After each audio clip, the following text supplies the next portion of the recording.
everybody. Welcome to our third workshop. Thank you all for being here. I'm so excited to get started on this workshop. I think you all are going to enjoy our guest speaker this evening. I think gonna learn a lot. Our topic of our workshop this evening is on the topic of how do I prepare for a professional interview? So you're going into the interview, maybe you've gone to career fairs, maybe your mentor has hooked you up and connected you with someone at their company. You know, maybe you've gotten some referrals somewhere else. Doesn't really matter. You are about to step into the interview. Maybe you've already had interviews before. This workshop is about how to think about interviews differently. We're bringing in guest speakers who are experts on this topic from around the world to give you insight and wisdom on how to make the most out of the professional interview. So this workshop is going to be about 45 minutes long with, and I encourage you to ask questions throughout the workshop. I'm going to ask you 3 questions during the workshop, which I'll have you answer. That's how you get credit for being here. You're now midway through the program so far. You should have already had your first conversation with your mentor. Hopefully you've already started setting up your second conversation with your mentor. If you have not, or you're struggling to get in touch with your mentor, please email support@ambition-in-motion.com. We need to take care of you so then you can get connected and make the most out of this program.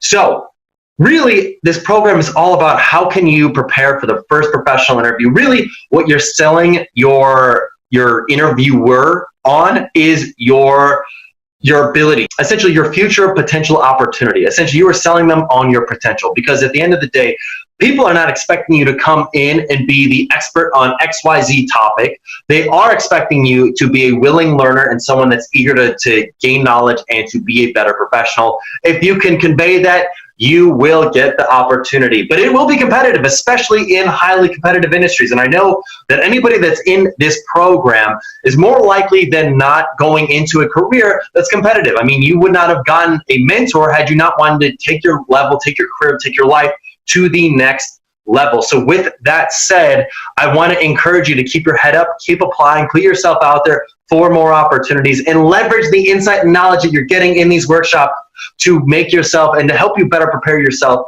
for the interview. Now, before we get started into our main program, I want to ask you a quick question, and that question is, when it comes to the interview, how do you want people to feel about you? In other words, what feeling are you trying to convey about yourself when you are in an interview? Post in the comment section. I'd love to learn about that, because I think if we are more intentional about how we want other people to feel about us in the interview, our likelihood of actually having that happen increases substantially. I mean, I've talked about in past workshops, strategy, story, state, which I will talk about in a moment, but this is a really big part of the story part. Like, what is the story that you're telling yourself? Now, I think sometimes we can interpret that as psyching ourselves up, getting ourselves confident, getting ourselves pumped for why we're going to be successful. And I think that's great. But I think if we could take it to another level, that being intentional about how we want other people to perceive us. So if we want them to perceive us as confident, or if we want them to perceive us as knowledgeable, or if we want them to perceive us as eager to learn and having potential, it could be a variety of things. But what I really want you to do is I really want you to identify feelings that you want other people to feel about you when you enter their world. Because you can be intentional about that. Your likelihood of having them actually feel that is much greater. But if you don't set the intention, you have no idea how they're going to feel about you. You've got really no control over it. But if you intentionally think to yourself, I want people to think of me as confident. Okay, what am I going to do that's going to convey and convey confidence? Really, it's all about whatever that feeling you want to convey. Make sure that you are taking actions and being intentional about ensuring that other people view you that way, and that you come in trying to actively think about actions that you can take that will help other people perceive you in that light. So let's start under the next part of our workshop. Now, I've talked about this in the past before, and I've talked about this in previous workshops, but one of the big things that I always love to stress is the 3 keys to success in the program. There are 3 of them. That is your strategy, that is your story, that is your state. I bring it up every single time because it is that important. And the reason why it's important is because if we are not honing our strategy, honing our story, honing our state, we are not setting ourselves up for successful. If we let someone else drive our roadmap for us, we could end up in a location that we do not want to be. But if we are intentional about our story, if we're intentional about our strategy, if we're intentional about our state, we are much more likely to get to where we would like to go. It's kind of like the law of attraction. When we put it out there, and we put it out to more people, and we're more intentional about what we want to accomplish, and we're more intentional about how we are going to convey our bodies and ourselves to other people, the likelihood that it comes back to us is much greater. So I want to talk about state. State is the most important thing. Like physically, where are you at in your life, in your world? What is going on? I don't care how stressed you are. I don't care how mad you are. I don't care how dejected you are. I don't care of anything negative going on in your world. If you can get yourself into a state conducive for being successful, especially for the interview, you will be successful. I'm a big proponent of power poses. I'm a big proponent of screaming at the top of your lungs and dancing out. In fact, I'd like to do that with you right now. So for the next 30 seconds, what I like you to do is I like you to stand up. I like you to shimmy it out. I like you to shake it out. I like you to scream at the top of your lungs. Just scream at the top of your lungs at the count of 3. 1, 2, 3. Yeah! Just let it out. Let it loose. Let it go, because you've got nothing to lose. I don't care if it's a popularity contest. I don't care if you're in a library. I don't care if you're in a house. What do you have to lose? This is not a coolness effort here. It's about making an impact and preparing yourself physically for being successful. What is the price of success? Getting yourself into a state conducive for being successful. Maybe looking a little weird to some of your colleagues, coworkers, or peers, but what is that cost to you in the long run? Nothing. They're going to say, hey, what were you doing? Why were you dancing? Why were you screaming at the top of your lungs? You say, hey, I'm getting myself in a state conducive for being successful. Maybe they've never heard about it before. Maybe they've never learned. You can educate them on this. So don't worry about how other people are perceiving you when you are going to get yourself into a state that's going to level up your game, especially when it comes to the interview. Now, you may not want to do this in the office of a business that you are about to interview in, but you could certainly do it in the bathroom, in a bathroom stall. Get yourself into a 2-minute power pose. Stand up like Superman or Superwoman, or put your arms out like as if you're a star. There's a lot of things that you can do to get yourself into a state conducive for being successful, but you should be doing something, because if you're not, you are letting the way that other people perceive you essentially come up to chance. And you don't want to chance it, especially for the opportunity of a lifetime. And you have no idea which opportunity is the opportunity of a lifetime. It may not be this job. It could be the next one. If you make a positive impression in an interview and you may not land that job, that interviewer could have really loved how you interviewed, and that person may not be at that company for forever, or they might be, and they might come up with a new job. They might reach out to you personally to have you come and interview.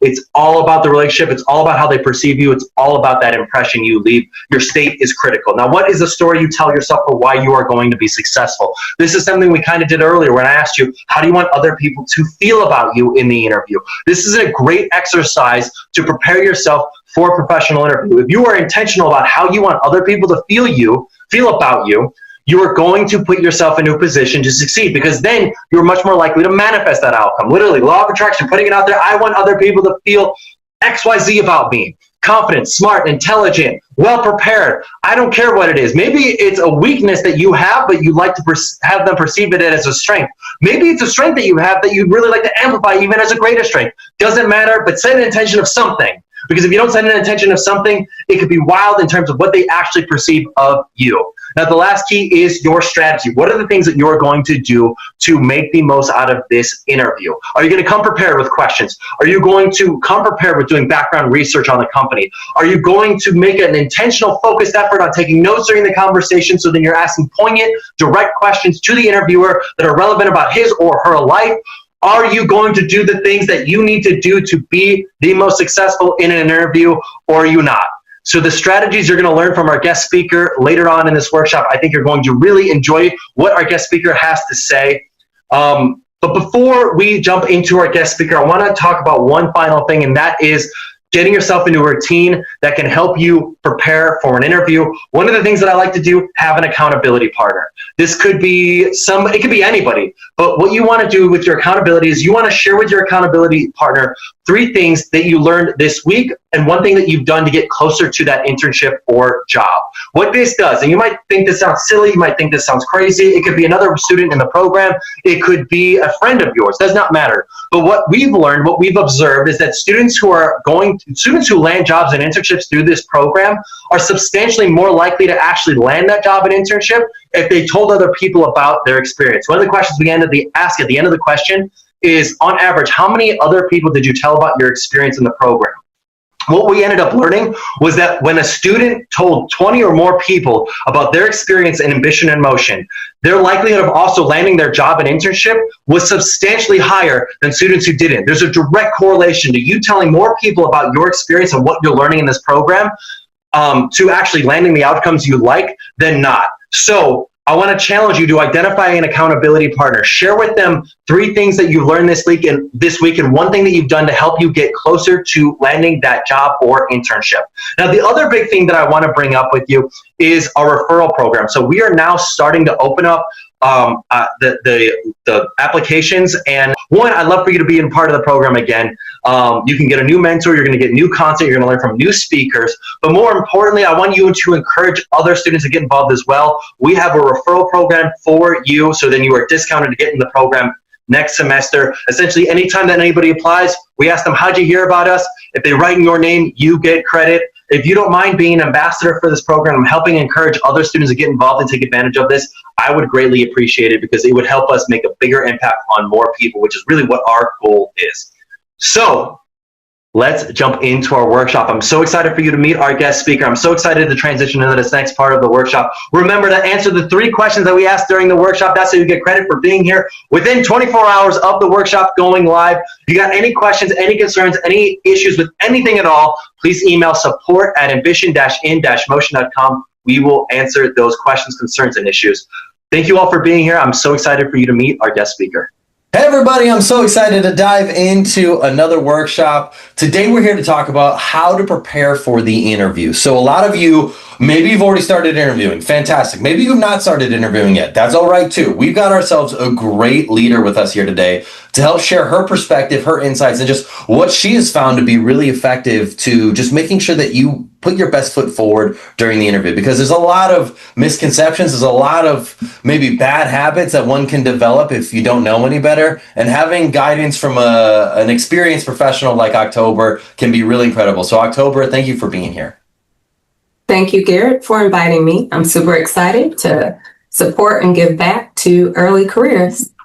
Amazing. So October, I know you're a major leader in the HR space. So you've probably done a ton of interviews in your time, as you've both interviewed for roles, but also interviewed candidates who wanted to get employment with you.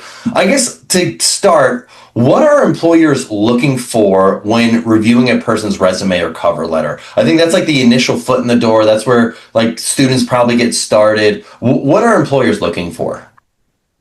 I'm going to speak globally. We're looking for, do you meet the minimum requirements, right? So do I have the education, the experience that the application is asking for?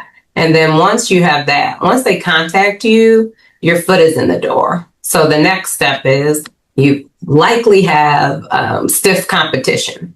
So how are you going to differentiate yourself?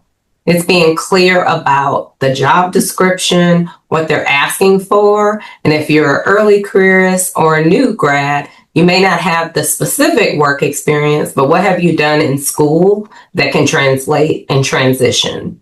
So have you been a chair of a committee? Have you been the captain of a sports team? What are those leadership skills that you can take forward to transition? So in any space, there's conflict, right? So how did you manage that? Either being part of a team, part of a council. What did that look like? How did you prepare? How are you going to transition your academic learning into experiential learning? Did you maximize an internship? So being able to speak to those things, I think, are important, and what will help differentiate you. I love that. So I think one question is burning on my mind here. AI. What are your thoughts on the use of AI? Because I think catering your resume to the job description used to be a pretty impressive art. That's something that, you could do. And now all you have to do is upload the job description, upload all of your relevant work experiences, and then AI can probably put a resume together for you hitting those things. Do you endorse the use of AI? What are your thoughts on AI in the resume creation process? How do we not overdo it? How do we use it effectively? That is a great question. So I'm an endorser of AI to enhance, not to write. I've received multiple resumes where it's clear someone just threw their resume in and the job posting, and so did 6 other people. And they have pretty similar resumes. So being sure that even if AI spits out your resume, What does that look like? Are these words that you would use to describe yourself? I don't want to be in an interview and ask you about a competency or a skill set that you listed on your resume, and then you have deer in the headlights. Because one, you wouldn't have worded it that way, even though you may have that skill set, but you're like, why are they asking me this? Also, be prepared. I always say, I definitely use AI here in my professional life. I do adjunct teaching. I encourage my students to use it to make sure, is it clear? Is it concise? Is it conveying the message I'm looking for? But also review it. Please, please, please review it. There's nothing worse than getting the AI copied resume that says at the top, I condensed what you submitted into this resume. That's so funny. So there's no edit. There is no edit. So putting in, though, your original thoughts.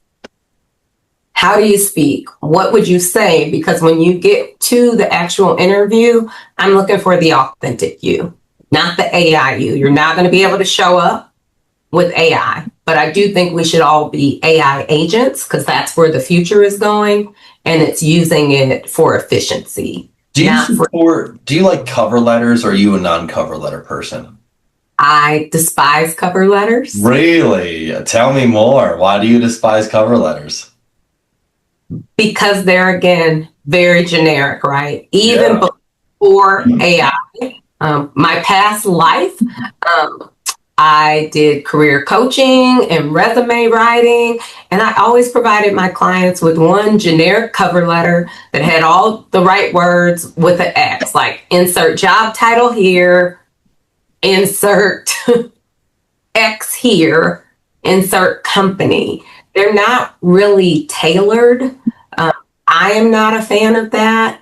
An org I came to prior to the one I'm at now, we use 3 questions versus a resume. So what that did, versus a cover letter. So what that did was have candidates respond. Again, folks just threw those into AI, right? So we had 60 people in my applicant pool, and 40 of them just literally didn't put any thought into it. They had the exact same responses.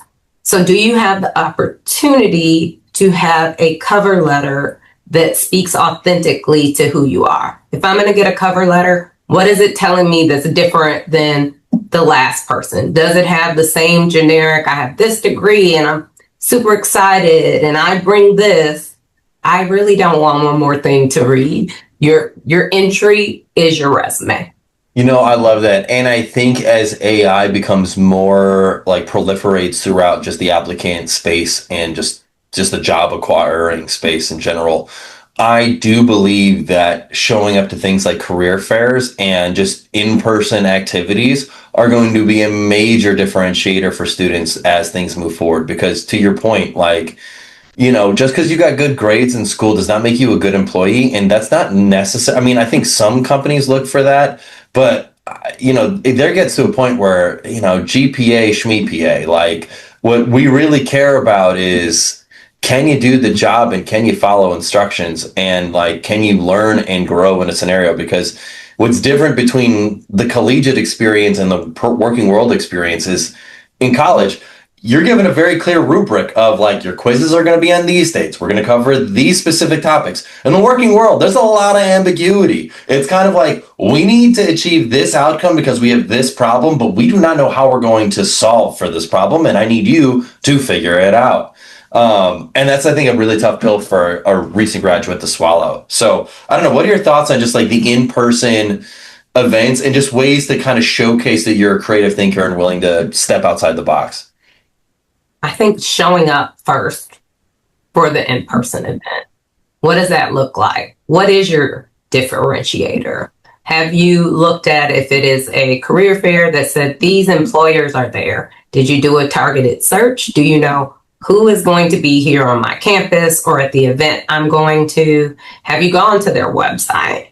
What roles are you interested in? If nothing is posted now, is there something in the future that you're looking for? Are you open to a role that might not be currently in alignment with your major, or what your field of study was, but could translate or transition? Like, what does that look like for you? And then how do you show up? Do you understand? Are you looking for mission-driven orgs?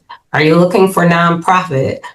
Being able to speak to that and know that, I would wish someone had told me early in my career, your job is what you do. It doesn't have to be who you are. So understanding, am I looking for a mission-driven org? What's my purpose? Some people's purpose is, I want to make all the money. Then you likely want to go to a for-profit, right, private entity. That's where you're going to make all the money.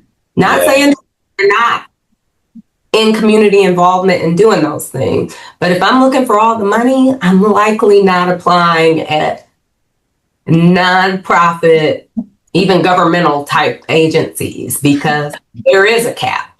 So understand those things about yourself. And not only that, but I mean, I think I brought this up in another workshop. There are ramifications to the career and the industry you choose. Like there are, I mean, October's in our executive mastermind group, and we work with a lot of leaders. And one of our other executives, he leads technology, but in like the casino gaming virtual space, like virtual poker, virtual blackjack, that sort of stuff. He's been in this space for like the last 20 years, but he wants to get out. But the issue is, because he's been in the space for the last 20 years, he can't get out because like no one will touch him with the 10-foot pole that's not in this virtual gaming space. And he's just like, I have personally seen the amount of people who have addictions and will lose like $40,000 in a week from online poker or whatever. And like, this is money they didn't have to lose. And it's like, it supports just a mental health issue that ultimately he doesn't want to be a part of anymore, but it's really hard. So, you know, to your point, I think like as recent graduates, we think to ourselves like, oh, let's take the most money. If they pay me $3,000 more a year, huzzah, $3,000 more that I could spend on this, that, or the other. And I would say that that money materially is not going to change your life. But like, if you're intentional about the culture of the business that you're pursuing and the type of work that they do, rather, if you're not intentional about that, you could wake up 20 years later and be like, I'm in the wrong industry, and not have really a great way out because you have no other relevant experience outside of your industry. I think you made a great point. It's interviewing for fit for you. So the company you go to, they already have a culture. Most companies, I say, have a big C culture, and then there are little c cultures within departments within that company. What are you looking for? What I have found, and to be clear, early in my career, I chased all the things, all the titles, all the money, but they were not in alignment with who I am naturally. And it was rough. I did all that chasing. I missed a lot of memories and sacrifices I made with my family and my children that I wouldn't do again. I am very specific about that now. The org I work for needs to be in alignment with my values. I'm not aligning my values with the org. I already showed up with my values and what are important. And if they're not in alignment for me, then I know that's not my purpose. That's not where I'm meant to be. And it doesn't matter if they're paying me $100,000 more than where I'm at or not, because ultimately, I want the opportunity to be satisfied when I leave. No, I love that. Let's bring it back to let me ask the students real quick. Post in the comment section, what are your values? Post in the comments. I'd love to learn, what are your values? Let's like clear them. Let's like clear the air and like lay them out, so then we know what we're looking for when we're interviewing for companies and candidates, or companies that we could work for. But October, my next question is, how, as an applicant, what are great questions that I could ask to show that I've done my homework? Because we talked a little bit about AI, and you might be able to somehow sneak your way into an interview because you used AI to write your resume. But you cannot fake a bad interview. What are some good questions that a student could ask to show that they've done the research, show that they're really interested in this work, and set themselves apart? Sure. One, don't start with, I don't have any questions for you. Oh my gosh. Oh, yeah. It's like, oh, cool. Well, I don't have a job offer for you. Don't, depending on what stage you're at. So at the recruiter level, if they have not discussed compensation and you have a drop dead, this is the amount I need to make to support my life. That's okay. Understand asking what the range is. Those things are appropriate, but making sure you understand when it's appropriate to ask that. Maybe it's not at the hiring manager interview stage. I think most orgs now are asking you for a range, typically in the job posting. You know, what's your minimum expectation? You can anticipate that if you were called, you're within their range. Some roles, depending on what state you're in and all those things, they have to post the range. One of the things I have found is there's a range for a reason, right? So based on your experience, based on your education, I found most people think I'm at the top of the range. We all are. But please remember, there's internal equity and all those other things. So questions that I like when candidates ask me about are, tell me why this role is open. What does success look like at the 30, 60, 90-day mark? Understanding before you go in, like, are those things I will need to fine tune? Ask them about their culture. How are problems solved here? How do you manage conflict here? Who has a voice on the team? Do new people have a voice on the team? What does that look like? That tells me you're interested in contributing to my department. I love that you bring up these points because I think they're so critical here. But you know, one thing that, especially as it pertains to compensation and that internal equity piece, I think that part is probably the biggest piece that's maybe misunderstood by students. And I think it's probably misunderstood by a lot of people, not just students. I think like most people don't understand that because that internal equity is really, really critical. If you are a new hire and everybody else who's in that exact same role is earning this much per year or within that ballpark, and you're trying to negotiate heavy for this kind of like increase, they've got no context as to what you're actually bringing to the table. But if it comes to light that you're earning substantially more than everybody else, and now kind of the organization feels obligated to raise everybody else up to that level because you're earning that, is it worth it? Because your negotiation for that raise isn't just for yourself, it's for everybody else who's in that role. And so like I'll give an example. One of our previous speakers on this topic, it was a few years ago, but she brought up a really interesting point. She was interviewing a candidate. She made an offer to this candidate and he was a good guy. He, seemed like a perfect fit for the culture. But he also got another offer as well from a different organization that offered him like well above. It was almost like $30,000 more money for this role. And so he went to her and he said, can you help me create a pros cons list here? And because, here's my offer, laid it out to her and said, this is my offer from this other organization. Like, I like culturally where you're at, but like for this much more money, it could be tough. And so she was so grateful that he went to her instead of just giving her like a Dear John email that says, oh, I can't accept or whatever. She was so grateful. They laid out the pros cons. And she was like, you know what? I can't match this offer, but you work at this organization for 1 year. Come back to me. I have an elevated role because now you've got relevant experience. I can raise you up to this level of compensation and, these other sorts of things. He did. He's now working at this organization and it worked out great. But the point I guess I'm getting at is that when you're negotiating for your salary, it might not be about you. It might be about like the actual ramifications on the cost of the business because you negotiating for, let's say, a 10K raise. Well, if you got 20 other people in that roles, that's like a $200,000 raise because everybody in the organization is going to expect to get that $10,000 raise. But I don't know. What are your thoughts? I would say that's true. I also am a fan of, depending on culture, recognizing that. So unless you come in with a substantial amount of experience, I'm going to look at my internal equity. I do give credit that you live this work, you've lived this culture, you've been breathing this culture, you get it. Not every culture is easy. And I tell leaders all the time as I'm advising now and they want to negotiate, that's fine, but make sure you understand that that offer is posted on the side of a building. That pay, it doesn't matter what level you are at, individuals discuss their pay. They discuss salary. There are no secrets. So as long as I am comfortable paying someone more than someone else, and I feel comfortable with my rationale, not that it's required, but I should ask myself, if I have a new grad coming in with someone with 5 years of experience and one internship, if I feel comfortable telling the person who's been here for 5 years, dedicated to their craft, yeah, I paid them $6,000, $10,000, $15,000 more because they asked for it, I also need to be prepared that that person is going to leave. And not everyone stays, but what am I saying to someone about the value that they're already contributing and bringing?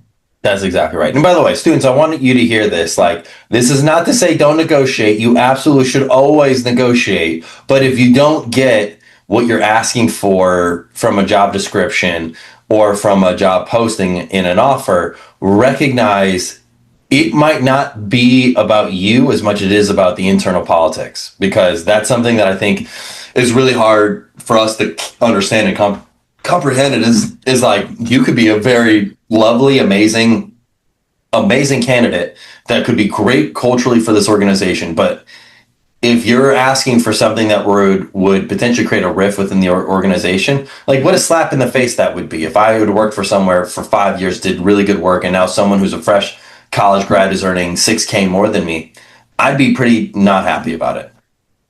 Can I just add, you said something that I think is important.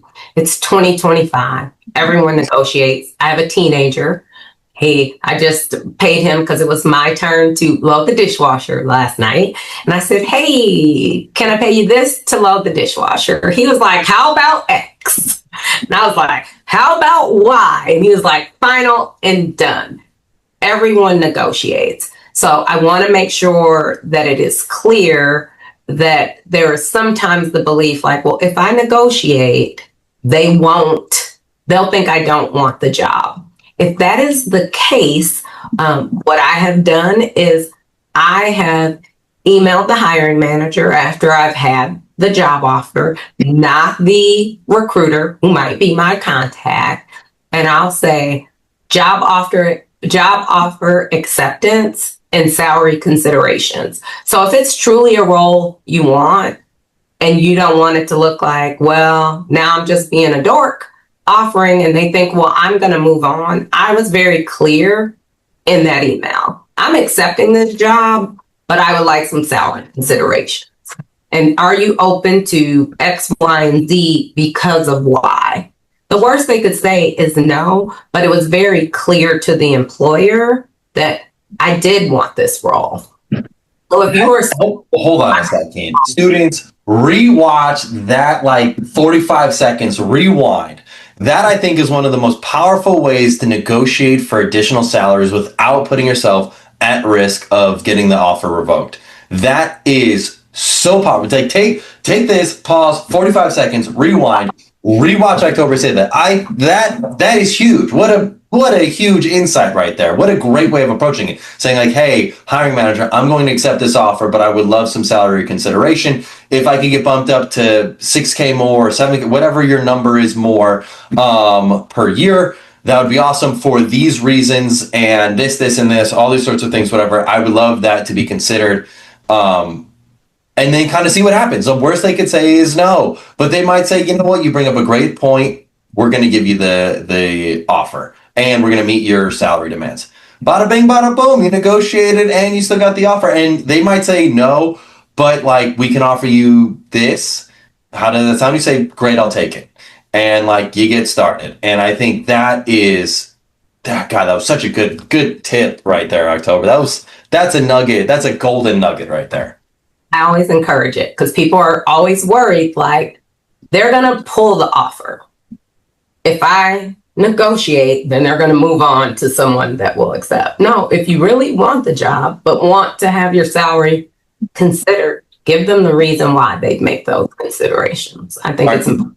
Let me ask the students a question real quick. Post in the comment section, how do you plan on negotiating your next job offer? Post in the comments. I'd love to learn more. So, October, how should an applicant follow up after the interview? What are your thoughts on that? A virtual interview, I am a fan of just a simple thank you, remembering a nugget. We talked a little bit earlier about, ask questions. What keeps you here? What has made you think about leaving? Specific nuggets, not about the job, but about the interviewer. So as you're delving in and asking follow-up questions about the culture and those things, weave in, how'd you get here? What did your first job look like out of school? If you had it to do all over again, would you follow the same path? They're super quick and easy questions, but it really tells your interviewer, especially if it's the hiring manager, I'm trying to understand what your path was like. Are you going to be a good coach and mentor for me to move through this trajectory of my career? And then the thank you, following up on a nugget, being an active listener in what they told you about the culture, what they might have told you about yourself, about themselves, and how do you incorporate that in? That tells me that's the differentiator. That person was actively listening. They were engaged. They are serious about a potential offer and joining our team. All right, students, I'm going to tell you to do it again. Pause and rewind another minute and listen to what October just said. That was awesome. That's another golden nugget right there. So powerful.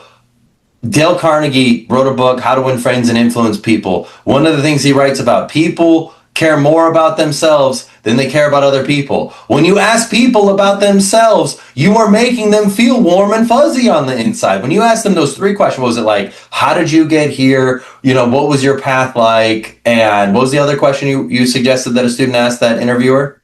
Like, what keeps you here? What keeps you here? Perfect. Though, that interviewer is going to walk away from this conversation being like, that candidate was amazing. I didn't remember what they said, but they asked me a lot about me, and honestly, I'm pretty cool. So I'm going to put this up to the top of the list. Like, nothing makes you stand out more than showing that you genuinely are interested in the interviewer, because people love to care about themselves. Like, the analogy is, it's like when you take a group photo with a bunch of people, who's the person you look at first, last, and most frequently? It's yourself.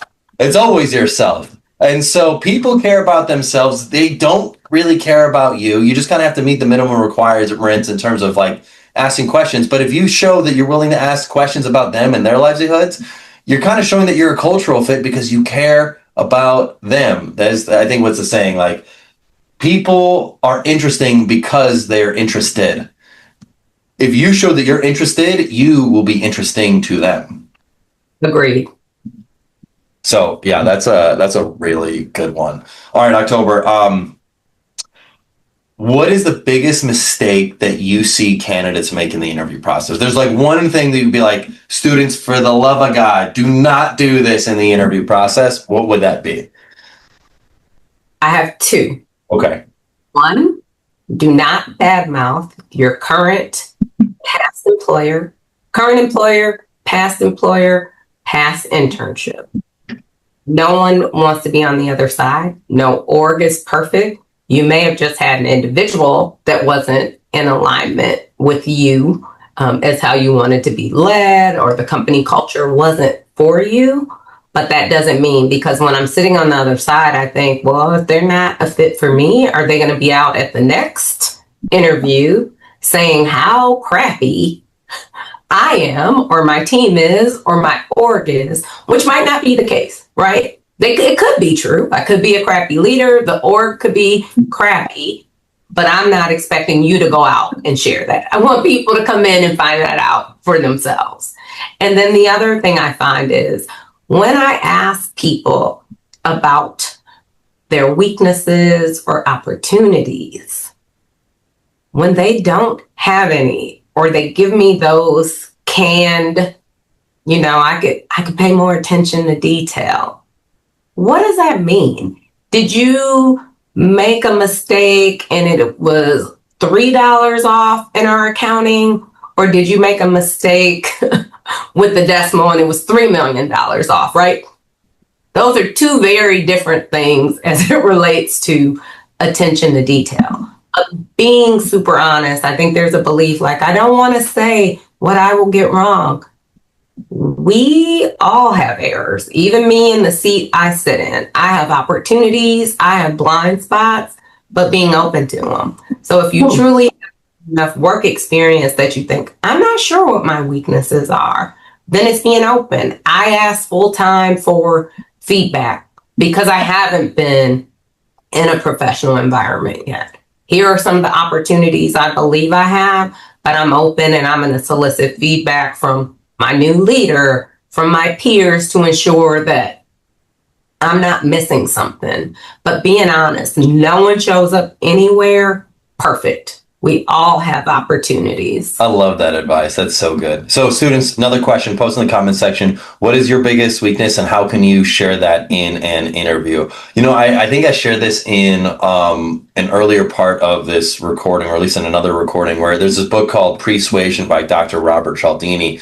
And one of the things he talks about is this concept of, especially for like college students and young professionals, one of the things you can say, and this might be a cop-out, but like also real and honest, is my biggest weakness is that I lack experience. Every person applying for this role lacks experience if they're looking for a recent graduate. So that's like an honest statement that, like, you know, you could be very real about. Like, my biggest weakness is I lack experience. Like, I've done certain things in college, but like ultimately I recognize there's a lot for me to learn. And I'm an active learner. I'm someone who cares about learning from others and growing within this organization. And I think if you communicate it in that way, you show a lot about yourself, because no one wants to work with a know-it-all, someone that thinks that they've got it all figured out and that they don't need any guidance. Like, also back to the whole thing about people of talking about themselves. People love to teach other people, and they love the feeling that they're teaching other people, if that makes any sense. Like, people love the idea that someone is soaking up their knowledge, and that is a really incredible feeling. So if you can help someone feel like you're soaking up whatever they've got to give you and that you're open to that, I think you're going to really set yourself apart, because people really like that feeling. That's a warm and fuzzy on the inside feeling. Agreed. The other thing you can do pre-interview, looking at the job description, I'm a little bit of a nerd, so I do it for a lot of life decisions, but I'll do a quick SWOT. What are the strengths that I bring for this role? What are my weaknesses? What are opportunities? What are the threats? So that I'm not thinking about them in there. You know, again, when I talked about, did you have team experience? Did you lead a council? What leadership did you do, even in volunteer space? Having those things that you've already jotted down that you can think through when someone is offering you interview questions that are behavior based. So we didn't talk about that, but I'm going to lead to it anyhow. There is a method of interviewing that, if you have not heard about it, it is the STAR method. So when you are formulating your responses to interviewers, especially in those behavior-based interview questions, which is, tell me about a time you did X. The S is giving a specific situation. The T in the STAR is task. And then the action. As much as I want to hear about how the team did or how the project went, A is where I want to hear all the I's. I want to know all the things that you did to contribute to that specific situation or task. And then the R is the result. Sometimes you win and it was successful. That's okay. And if you weren't and it wasn't successful, what did you learn from that? What would you do different? So just keep in mind as you're formulating your responses, and I actually don't believe interviews should be a trick or a test. I say this to candidates that I personally interview at the beginning, and they still struggle. They tell me about a generic time, or one time everyone did. Okay, out of that one time when you had a difficult customer situation. Well, working X, we had a lot of difficult customers. Great. Tell me about a specific time that stands out right now. Think about specifics in those general areas. I think it's important because there is a belief that past behavior dictates future behavior. So not hypothetically, hypothetically, everything will be great at the end. And not only that, but also one, practice, like know that story, keep it non-generic, keep it very specific, but for the love of God, keep it brief. Like I've interviewed people where the one story took a whole half-hour interview, and I'm like, well, I don't even know if I would be willing to hire you because I had more questions on here we couldn't even get through because it took you a half hour to tell me this long, drawn-out story about like this one thing you did, which that wasn't the interview. So you will miss out on like 100% of your opportunities if your story is too darn long. So keep it tight, keep it brief. Hit the STAR method, STAR, hit the 4 bullet points, and get out of there 3 minutes max. Like in and out in 3. If you're not in and out in 3, you have lost the audience. Agreed. Yeah, I mean, that's because it's just not that important at the end of the day. Remember, people care more about themselves than they care about you. So, keep your STAR method to 3 minutes so then you can spend more time at the end of the interview asking about them and their experiences getting into that, because that is what's going to leave that lasting impression, not some half-hour story you told about whatever. That's my 2 cents on it. Maybe I'm a little bit brash, but October, this has been a really good interview and a really great workshop. How can our students stay in touch with you? Are you okay with them connecting with you on LinkedIn? Absolutely. I am October Ambrose, Ambrose. October, just like the month. I am the only October Ambrose on LinkedIn right now, but I have an open profile. I am here in Austin, Texas. Feel free to connect. Let me know that I met you through Ambition in Motion. I love it. Very cool. And students, post in the comment section what was the best nugget from tonight's or from today's workshop. Would love to learn. Anyways, thank you all for your time. Have a wonderful rest of your day.